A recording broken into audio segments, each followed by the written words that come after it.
आज हम देखेंगे इकोलॉजिकल फुटप्रिंट। इकोलॉजिकल फुटप्रिंट ये क्या होता है? आपको पता ही होगा, हम बैंक स्टेटमेंट निकालते हैं, अपने एक्सपेंसेस और इनकम इनकम जब आता है फिर हम क्या खर्चा कर रहे हैं, कहाँ खर्चा कर रहे हैं, कब इनकम आ रही है और कब जा रही है, इसको ट्रैक करने के लिए हम बैंक स्टेटमेंट निकाल के लाते हैं। ठीक ऐसे ही नेचर का जो इनकम और एक्सपेंसेस है, इसके लिए हम इकोलॉजिकल फुटप्रिंट को देखते हैं। इकोलॉजिकल फुटप्रिंट भी ट्रैक करता है कि हमारी क्या डिमांड है, पॉपुलेशन की क्या डिमांड है और नेचर कितना सप्लाई कर पा रहा है। पॉपुलेशन क्या डिमांड कर सकता है, आपको और हमें क्या ज़रूरत है? प्लांट बेस्ड फूड की ज़रूरत है, fibre product, timber, life stock, fish produce, forest produce. और ये भी हमें ज़रूरत है कि फॉरेस्ट या ट्रीज़ हमारी कार्बन डाइऑक्साइड ले ले, यानी कि सर्विसेज भी हमें चाहिए, फॉरेस्ट से हमें सर्विसेज भी चाहिए।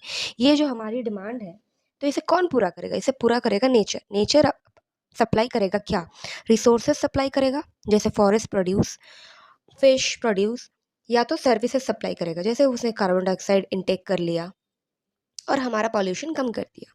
तो नेचर का सप्लाई साइड में हम इसको क्या बोलेंगे? Bio capacity of nation.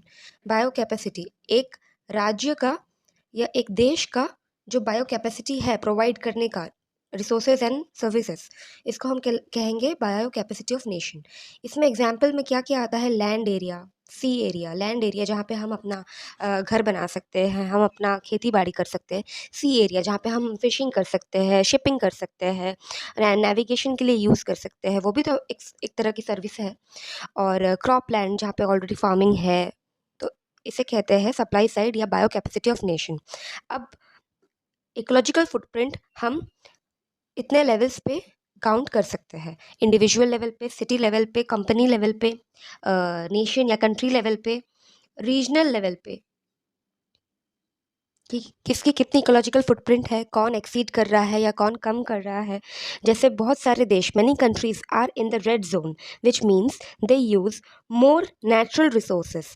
इसका मतलब है उनकी इकोलॉजिकल फुटप्रिंट बहुत ज़्यादा है। क्यों? They are using their natural resources more than their ecosystem can generate. This regeneration is called biocapacity. Okay, they are running an ecological deficit क्योंकि वो ज़्यादा यूज़ कर ले रहे हैं अपनी इकोसिस्टम सर्विसेज और रिसोर्सेज को, तो वो एक डेफिसिट में है। ऑब्वियस है, अगर आपकी इनकम से ज़्यादा आपका खर्च होगा तो आप क्या होंगे? आप डेट में आ जाएंगे, आप उधारी में आ जाएंगे। वही हाल इन कंट्रीज़ का है, वो रेड जोन में चल रही है और उनकी इकोलॉजिकल फुटप्रिंट बहुत हाई है। इतनी हाई क्यों है? क्योंकि जो इकोलॉजिकल डेफिसिट है वो क्यों क्रिएट हुआ है? क्योंकि उन्होंने अपने रिसोर्सेज को बहुत ज़्यादा यूज़ कर लिया है, जैसे ओवर फिशिंग कर ली है, या फिर बहुत सारे रिसोर्सेज अन्य देशों से इंपोर्ट कर लिया है और अपने देश में उसको यूज़ करके कार्बन फुटप्रिंट को बहुत बढ़ा दिया है, कार्बन डाइऑक्साइड को बहुत बढ़ा दिया है। जैसे इंडस्ट्रियलाइजेशन में हुआ था, इंडस्ट्रीज़ आ गई, इतनी ज़्यादा इंडस्ट्री काम करने लगी कि कार्बन फुटप्रिंट बहुत बढ़ गया, कार्बन डाइऑक्साइड इतना एमिट हुआ। तो एमिशन तो ठीक है, एक लेवल तक एमिशन ठीक है, जहाँ तक एब्ज़ॉर्प्शन हो सके, तो वहाँ क्या होगा? एब्ज़ॉर्प्शन भी हो रहा है, एमिशन भी हो रहा है, तो वो कैंसल हो जाता है। लेकिन हम पेड़ भी काटते जा रहे हैं और इंडस्ट्री लगाते जा रहे हैं, फैक्ट्री लगाते जा रहे हैं, फिर उसमें इतना कार्बन डाइऑक्साइड रिलीज़ हो रहा है, पेड़ तो बचे ही नहीं हैं, कम हो गए हैं, तो वो क्या ही एब्ज़ॉर्ब करेंगे? अब आप और हम तो कार्बन डाइऑक्साइड अब्ज़ॉर्ब नहीं करने वाले, तो ट्रीज़ तो है नहीं। तो इसीलिए कह रहे हैं कि यहाँ पे इकोलॉजिकल फुटप्रिंट बढ़ गया है।